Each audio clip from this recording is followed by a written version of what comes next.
Welcome to the Network Build Grow podcast, the show where business owners, entrepreneurs, and professionals share their stories, lessons learned, and powerful strategies for building relationships and growing their circle of influence. With Melissa Taylor, your host, each week we'll bring you actionable insights to help you build a better network and a better business. Let's dive in. Good morning, Mr. Sage Harper. How are you doing today? Good morning. Happy to be here. Doing well. Thank you. Great. So before we get started, tell me a little bit about Apollo Marketing and kind of what was the inspiration behind starting that business? Yeah, it was kind of a fun story. It was my kids, of all things. I'm a stepfather to 3 kids, and I found myself having to pay for college, and we just weren't making enough revenue, and so I needed something that I could do on the side, and not knowing that it would end up becoming the full-time thing. And so I did a lot of research into a number of different businesses, and I even tried direct sales for a little bit, and that was abysmal. And I stumbled into marketing, and marketing is so broad. When I first went into marketing, the things that really kind of fascinated me were the things that no one else wanted to do. It was kind of the nerd stuff. And so I kind of started to grab into lead generation, or specifically SEO and pay-per-click. Both of those are difficult to achieve and take time to be good at it. And so I figured of the whole marketing realm, it's something that I could concentrate in on and hone my skills to. And then I was able to make a little bit extra money to help pay for my kids' college, and it just started growing from there. 3 kids' college. Let's be clear. There's 3. Yeah, let's be real. Yeah, we're on our last semester of the last one right now, so we're like this close. Yeah, this close. We have graduation coming up here very soon. I'm very grateful for that. And the youngest has done awesome too. That's awesome. So yeah, it was about the family. Even the name Apollo Marketing, or which is Apollo LLC at first. I married into a Greek family, and it's funny is my wife is not Greek. My wife is actually Polish, but my kids are Greek from their biological father.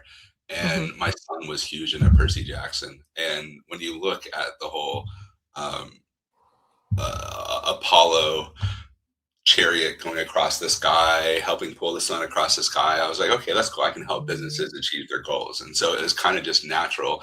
And then it was the sun as well. And my wife loves the beach. She's a sun worshiper too. So there's like a lot of synergy in there. I was like, oh, this kind of just makes sense. So the name was born, the mission was born, what we're doing was there. And then I grew over time and then shrunk due to COVID, like a lot of us. And then you iterate as you go. And so we're not the same thing what we were when we started, but we're still doing nerd stuff in marketing. Doing nerd stuff. I love it. And then of course the iteration now is AI, because if you're in SEO, AI has kind of changed that. What do they call it? Like you have SEO now and you also have AIO or something. Yeah, AIO. Yeah. AIO is what you hear a lot of. That's, I guess, the prominent acronym for AI integration into the search world. Yeah, because it's become a search engine. It has. Yeah. With it doesn't replace search, and so for people to be able to do brainstorming and sort of pull up information is great. But when it comes to finding local relevancy with those social signals that really say, hey, this is a good business that has a good history of good past performance, AI, I don't know if it'll ever meet that mark or do that job. So it does do a lot to help us uncover information, which is great because if you do have a small business locally that's putting out really good content and helpful content for those people in the area, AI can actually see those things. So you can actually have a local mom and pop sort of help still without having to go to the website, which is kind of cool. Yeah, that is great. Okay, so your journey started in what year? What year did you start this Apollo marketing journey? This is our 11th year. Okay, 11 years. So in 11 years, kind of looking crazy. back, Oh my God. I know it's crazy, right? But looking back at those 11 years, like what is maybe something that stands out that is just like a lesson learned that you can Oh, share with us? totally. My biggest lesson learned in business has always been know yourself first and know what you want to do to light yourself up. Um, I came out of government contracting. I came out of Hmm. satellite communications and government contracting. Hmm. Um, I did that in the army first, and then as a contractor, and then like for a very long period of time, I ended up becoming into program management. I was a country manager for a while. I like country manager sounds kind of cool, but it was just two projects in the country. Like, in the reality of all of those things, like if you had asked me, like, what do you like about your job? I like troubleshooting. I like putting out fires. But when you get into a certain point of management, I wasn't even doing any of that stuff anymore. I wasn't even touching equipment. Yeah. Um, and then when I started my own company, I'm like, okay, what can I do remote that allows access? It was a gateway or something that allowed some agency within myself. But just because I was adding some agency or adding the ability to make additional funds, does that mean it's something that really lights me up either? Hmm.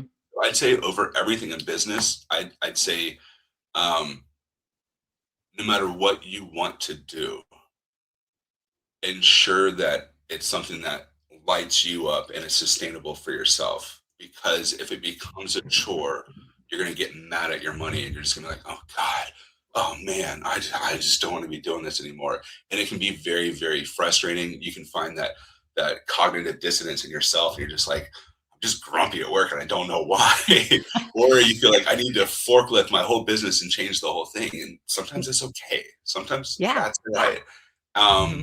I'd say over all those things, the moment we feel uncomfortable with our business, I'd say sit in it and figure out what's going on. And I think that would help a lot of us free up some of the garbage that's going on up here and into here so we can serve better, so we can be better for our clients, for our networks, for those people around us. Because if we're not in a good place for whatever reason, it's going to come off in our business. Oh, absolutely. 100%. Everybody that we touch, from our families to Absolutely. our clients to everyone. Yeah, absolutely. And it's interesting to me. I work with a lot of entrepreneurs, a lot of small business owners, and they've created a job for themselves. Yeah. And they start hating that job, just like if they were working for somebody else. So it's not the place to be. So tell me how networking has played a part in what you've created. Um, Networking has both helped me and hurt me. Okay, good. And hear me out. Uh, so when I started the business, I started 100% word of mouth. I Hmm. wasn't running ads for myself. I was doing SEO for my own asset, which does bring in business, but Hmm. 90% of my business was through networking and through Hmm. serving my networks. When COVID Hmm. happened and those physical networks shut down, my business got crushed. Mm. In a lot of ways because I wasn't getting that referrals that were coming in or even having those networks that I can tend.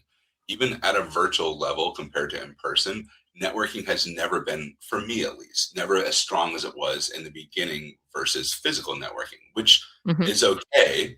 It's just, it is what it is. And that's one of the reasons why I know for Network Build Grow, you love doing hybrid events because you Hmm. can't replace that physical touch. It's You so can't. amazing. Yeah, it's great to be in the room with people, Absolutely. flesh, in the flesh. Yeah. Hmm. Absolutely. And so when you're in business and you're looking for collaborations, you're looking for ways that you can do exchange or reciprocity of trying to give you referrals as you're giving me referrals as well. In a virtual world, it becomes more difficult because you're just not as real and you're Hmm. not as tangible. And so I struggled with that after COVID. And we had some real life stuff going on in our house as well. We had to go into caregiving mode for several years too. So we've had a number of complications. But for someone who tries to be a relationship business and networking, the benefits are so massive once you are consistent and have those groups and do those things. It's wonderful and it's beautiful. However, if you break that, your network will not be as strong as it was before. And I've noticed that now a couple times, not just through COVID, but when I had to go into caregiving mode. And even like we're in North Carolina now, but we're originally from Maryland. Hmm. And 90% of my business that grew came from Maryland or connections there around there for the rest of the Hmm. country and even around the world. We've had clients everywhere. But when we've been down in North Carolina for these last 3 years, 3.5 years, we're almost done again. We half a semester left for the last kid.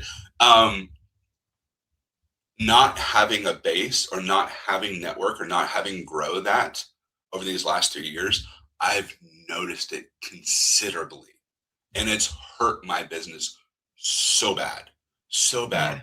So even having something imperfect and then not having it at all, networking is massive. Networking is so massive that anything else, the entrepreneur journey sucks to go in it alone. And networking Yeah. is community, and it's at the simplest form, which helps us be in a better place in general. So I'm a huge proponent of networking. I think it helps us find community, find solidarity. It helps us sharpen our saw as well, because Oh, the more conversations I have about my business during networking, the more that I'm more prime time and ready when I'm talking to a client as well, or a possible customer too. So yeah. there's so many benefits from networking, not to mention even just finding a good friend, and in this journey. So I hope that answered your question. Maybe a little bit longer than what you expected. No, it's great. And, I completely agree with you. Networking is about getting referrals. It is about letting people know what you do, but it's also entrepreneurship can be lonely. Mhm. And, if you don't have friends around you if all your friends work a 9 to 5, like they don't get it. And so you need people around you that understand the struggles that you have, that understand the worries and the stress and the other different things. You have to market your own business. I mean, people that work a 9 to 5, they don't have to market their business. Right. So you need that community around you. And I love what you said about how when we go to networking events and we have to tell people what we do, not in a sales conversation, but just in a building a relationship conversation, it hones our own clarity. So then when we are in a sales conversation, we're more clear.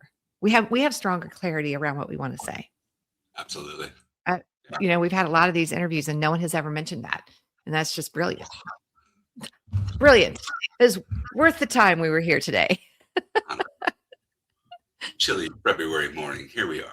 A chilly February morning here in the Carolinas.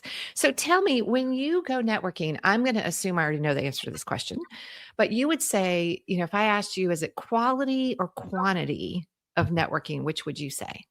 It's both. It's both. They Okay. both have to exist in the room at the same time. Okay. And I didn't think about that for a long time. I would always say it's quality over quantity, but it's both. And here's the reason why. We need to be able to practice. We need to be able to practice discernment. We need to be able to practice the understanding of whether this can be a relationship of reciprocity or a relationship of trust, or you got to get that know, like, and trust. And then in person, you can see a lot of those things. I think there's a format for meeting people at a very quick level just to get an introduction. But I also think that quality afterwards, where you have a one-to-one or you have something where you go deeper into that relationship, I think that has to also occur. So whether you do that in the very beginning, that could be okay as well. However, I've done deep networking, like rotating groups where we meet a whole bunch of people and we sit on that thing. And a lot of times, and you waste a whole amount of time, because if you're not vibing in the first 30 seconds, you're sitting there for the next 8 minutes like, all right, this may not work out, but you sit in an open heart, you sit in an open space, and you're like, okay, maybe this will turn the corner. But sometimes, like, you just know, and when you've been doing this for a while, you kind of just have the understanding. So I think a little bit of both is okay. And I think even when I go into a room, which might be your next question, and when you go into a room and what do?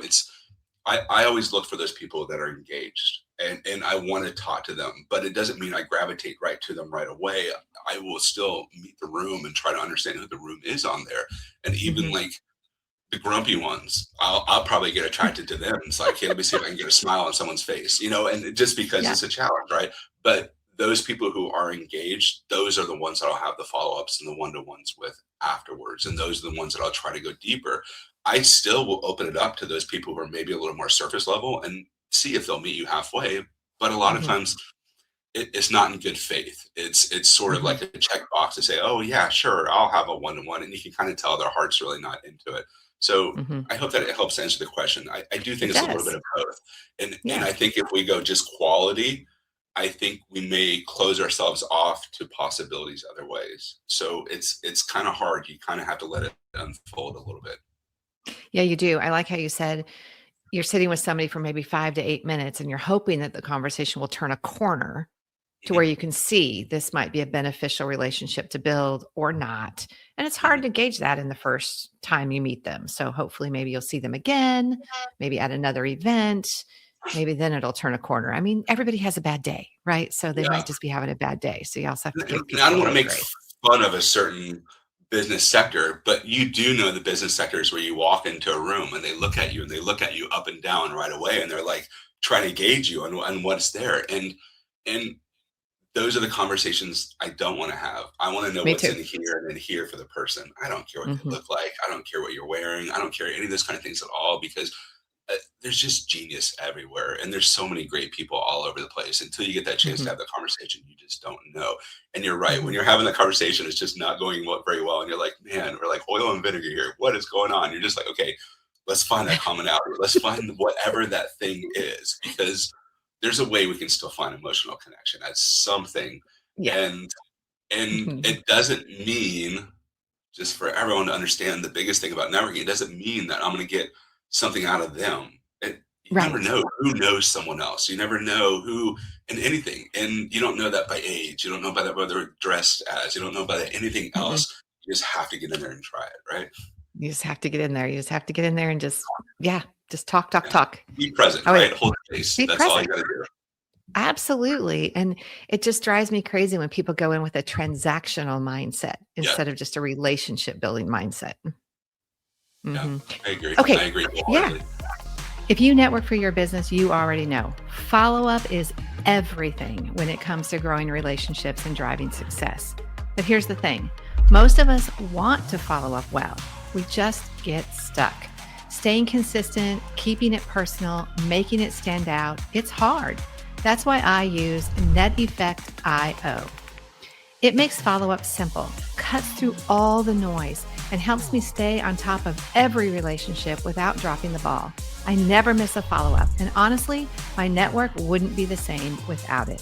So check it out, neteffect.io. And right now, you can use promo code NBG50 for 50% off of your first month. neteffect.io, your secret weapon to unforgettable follow up. Yes, let's do some rapid fire questions. First thing that comes to Good. your mind.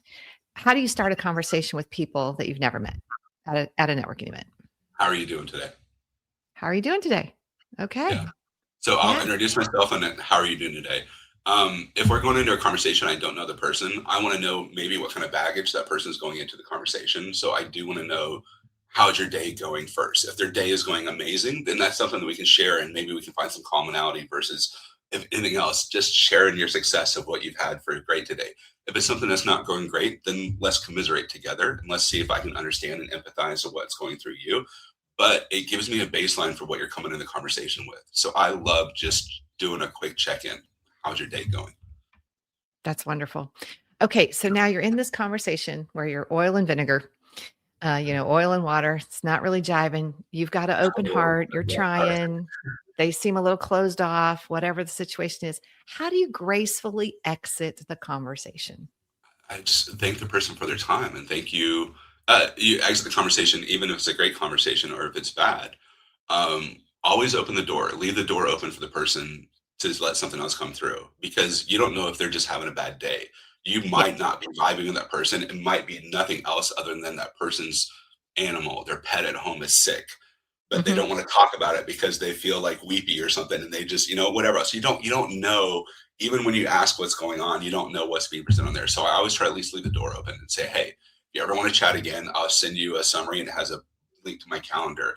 Just book. Don't even ask, just book. If you want to have another conversation, let's just chat again. And I do open that up for everyone, knowing that those who understand relationship building, they're the ones who will cross that threshold. And Hmm. those who don't and are more transactional will not. And what Right. I'll get is I'll get an email from them 3 months from now that says, hey, we haven't talked in a while. And I know it's a canned response based on their CRM. So it's just, that's the difference. I end it the same way. It doesn't matter. Yeah. How do you keep track of your follow-ups? Because follow-up obviously is a big part of networking and building relationships. How do you track that? I have a CRM that Hmm. when I'm juggling too many things at once, I'll start leveraging the CRM because there's too much going on. But otherwise, I've been doing this long enough. I don't need to do that as much. Mhm. However, relationships within networks, um, I know I could do better on those. And my concern always is when we do follow-ups, how can I still do follow-ups in an authentic way and not just Mhm. do it as I put someone into a CRM marker and now my AI or something builds an email out to them to do a check-in on there. And granted, it's a great checkbox, but if energetically I'm not reaching out to that person, Mhm. if they respond back, I'm not going to be in the best place anyway, and the conversation is probably not going to go the best. So, just I think it works a little different for all of us. And Mhm. I, as a marketer, you want to tell people you should always have that CRM, always have that thing. But realistically, you need to understand what works for you with building client relations. You still need to get those touch points. Nothing Mhm. replaces those touch points and that top of mind awareness. You still Mhm. have to find ways to get those things, but Mhm. you have to find systems that work for each individual. Yeah. We have a CRM, but it doesn't send anything to the people. It Okay. just reminds me and keeps my notes. Oh, So, that's right. yeah. So it'll say like, "Hey, you met Sage about 2 months ago. Have you talked to him?" You know? And then I'm like, "Oh, you know what? I haven't talked to him in a while." And then I can write that authentic email or make that phone call or send you a text. So it doesn't send anything out to the people. It just reminds me of things to do. That's how we make ours work a little bit for us cuz I actually got an email from a client of mine. A client of mine. So I had just had a session with her and I got an email the next day that said, "Haven't talked to you in a while. Just thought I would reach out." It's funny. Yeah. Yeah, Yeah. yeah. I I was like like, the instant "Okay." notifications. That's great. Yeah, I was like, "That needs to be fixed." It's very funny. Yeah. Okay, last question, then I will let you go and do your thing. What is one way that you like to add value to someone you've had a couple of conversations with? You're building a relationship with them. You just want to kind of add some value to their life, just to kind of so that you stay top of mind when they might run across somebody that you could help. I try and understand what they need, what's going on in their Mhm. life, and what's happening with them. When you talk to people in their business, they're typically there's pattern recognition. There's patterns all over the place as far as what they're going through in their business, whether it's a rebrand or trying to add some new services or whatever. We're always in churn at some point in our business. Based on however we're churn, I usually offer to help where they are. So I'm let me get in the ditch with you and let's see what we can do together in that. So if they're trying to revamp their website, I was like, hey, when you finish with the copy, send it over to me and I will grade your copy, not only from a UX experience, which any AI can do that. I'll actually look at it from SEO signals or EEAT, and I'll give you what Google says about your content. And that's much different than anyone else can do. And it doesn't cost me a lot to do that. It's fairly quick to do that because I have the tools, Mhm. too many tools. But it does allow me to have touch points and be able to sort of help within that realm. If it's something where they're trying to evaluate networking solutions or they're trying to get out to different groups, okay, what about this group? Do you know about this group? What about that group? And we'll share notes on different groups on there. I love to do that kind of thing as well. And I'm a firm believer that we all need to be master connectors, and Yes. none of us are. None of us are masters. We might be at a Mhm. certain moment in our life, but give it 10 minutes, and we're not a master anymore because we're not doing it. We're not exercising that muscle well enough. But to strive towards trying to find connections to, and I always say it's not the golden egg, but the golden goose connections. You want to try to find those that could be good referral partners, at least someone to help them in the world. And if it's not referrals, Melissa, what can I help you to give you someone that maybe you can at least share in lessons learned? Maybe it's someone Mhm. you can commiserate with or talk about for your networking series that you're doing because you're doing a cross hybrid and a whole bunch of things. I know other people that are doing this as well. Would it be Mhm. of benefit to maybe compare notes with those people? Or maybe you guys could even do a panel discussion or a cool podcast series around what it means to do hybrid events in 2026. And Yeah. 9 times out of 10, you'd be like, that's actually interesting. Right. It's something that maybe Right. I don't know. And so when we think about the realm of possibilities of what could be, if I can drop a seed into something that could be possibly great for someone in the future and see if they can nurture that, why not? Why wouldn't I? Why not? Yeah. That's great. Well, this has been a wonderful conversation. Thank you so much for taking a little bit of time out of your busy, busy day, and I appreciate it. Thanks for having me. I appreciate it. This is fun. Sure.